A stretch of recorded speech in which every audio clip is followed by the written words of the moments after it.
aussi tamit ASFOP bu ko gisee yan mesure la ci war a mën a jël soit autorité étatique yan mesure lañ ci war a mën a jël wala amul benn loi bu koy interdire régir ko. écoutez dama la wax sànq ne la xam nga tamit ces centres de formation là c'est des centres agréés reconnus ñoo xam dañoo nekk dans les normes pour former je veux dire la majeure partie. d'accord mun na day des nag mais la majeure partie je dis et comme on dit le mal est partout.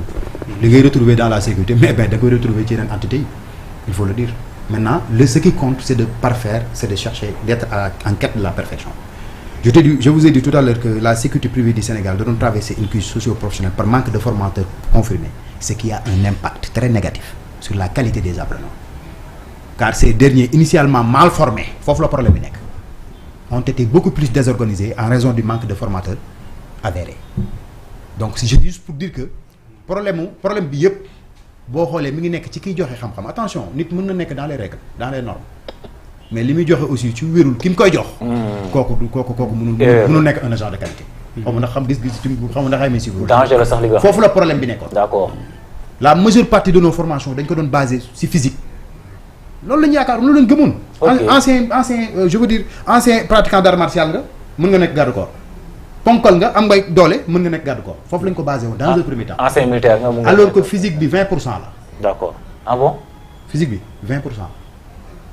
La base c'est pour dire que la base c'est la connaissance. La connaissance parce que je peux pas comprendre tey jii tu prends un agent de protection rapproché il n'est même pas en mesure de te donner la définition de la protection rapprochée c'est pas évident.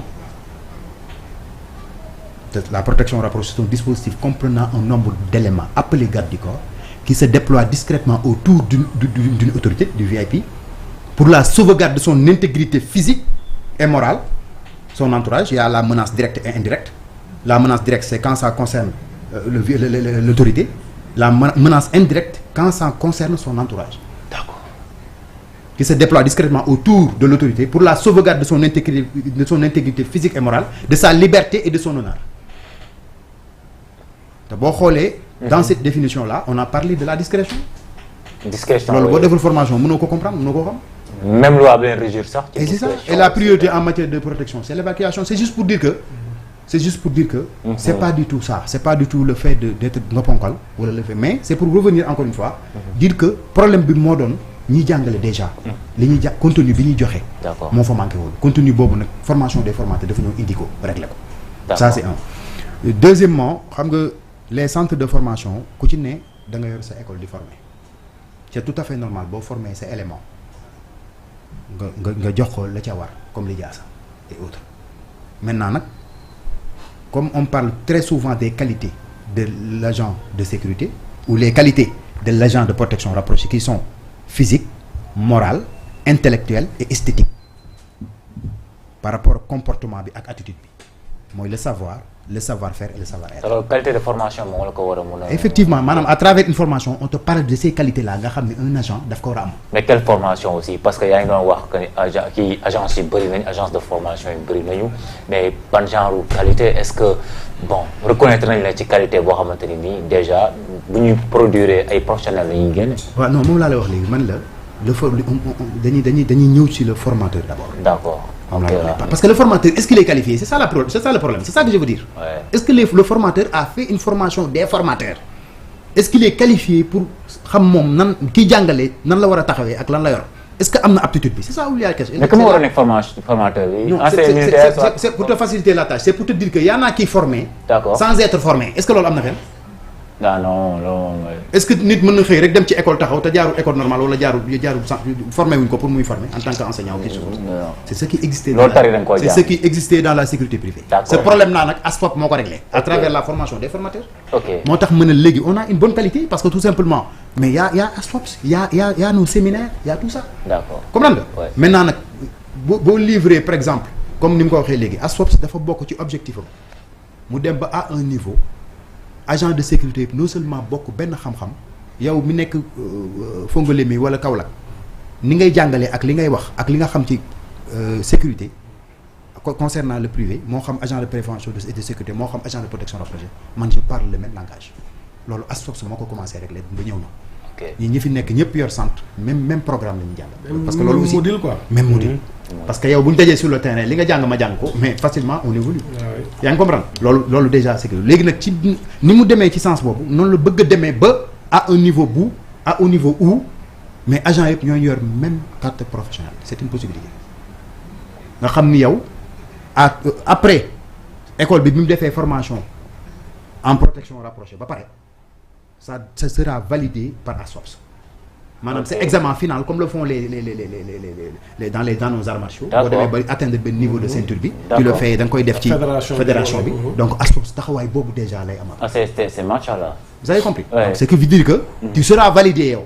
quand tu seras validé en dehors de ce que tu as pu avoir dans l'école yow ASSOPS da lay wan ni carrément comprendre nga tu es apte à évoluer dans ce domaine en tant que professionnel. donc pour dire que yooyu yëpp dafa bokk ci les objectifs d'ASSOPS.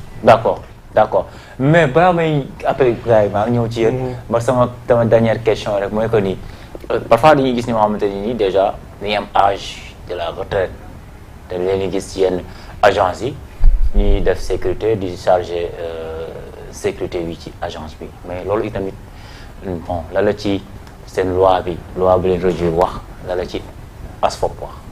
non écoutez damay il faut que d'abord ma leeral benn mbir. gis nga lëpp su lekkee alom da koy gërëmee cooy nos forces de défense et de sécurité mënuñu leen fay gis nga ki indi lii comme tant d'autres je salue au passage maître Baba Cissé maître Pape Ousmane Cissé donc ils sont des anciens des ténors mais ñi nga xam ni évolué nañ dans la sécurité publique bu leen neexoon aussi ñu retraité dem tegle seen i tànk la ñu war a am nañ ko ba noppi mais il faut que ñu comprendre que ni sécurité publique kese doyul sécurité privée dafa ñëw di appuyer la sécurité publique la preuve mooy comme li ngeen di wax noonu le fait de gérer des ménages le fait de gérer des banques et autres mais de façon professionnelle donc ñooñu ñun on a besoin d'eux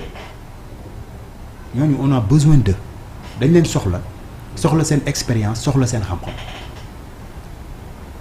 parce que kii nii indi la formation des formateurs mu doon une première en Afrique et au Sénégal mais ay étrangers ak sous-région bi ñoo ko doon jël di ko jariñoo foog ñu xam loolu te sénégalais la ku Sénégal war a delloo njukkal comme j'ai l'habitude de dire ku ñëw ba découvrir ko mu taataan ci xam-xamam dootoo ko bàyyi.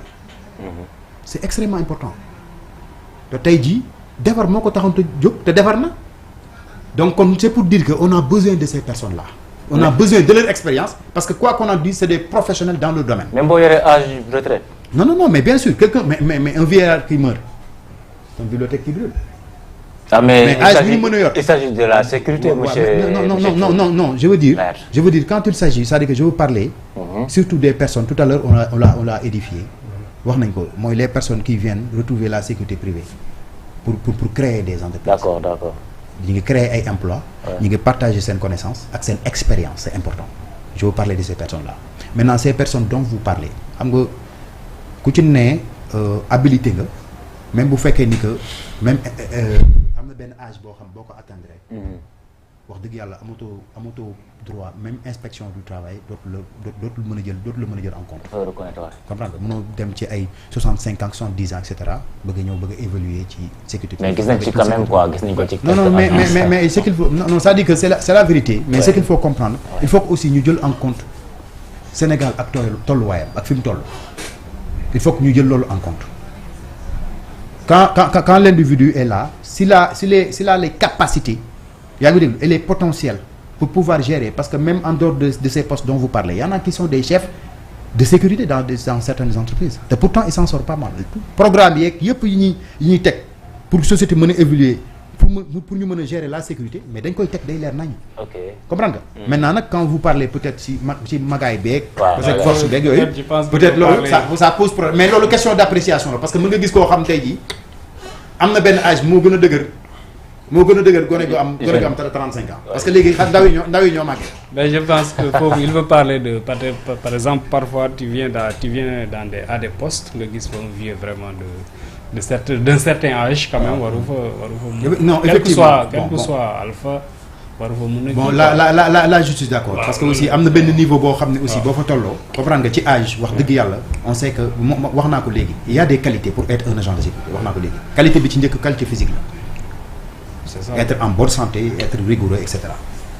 après moral intellectuel esthétique doogu ñëw maanaam yi ay qualités yoo xam mënul ñàkk ci kii exercer ce métier. d'accord te loolu bu nekkul ci yow rek automatiquement si tu n'as pas ces qualités tu pourras pas du tout. sans compter l'âge nga xam ni c'est pas du tout. bon foofu dama fa bëggoon rebondir rek. par moo tax sànq maa ngi la vous avez du pain sur la planche. effectivement on sait. par exemple souvent da ngay gis devant une maison ou bien devant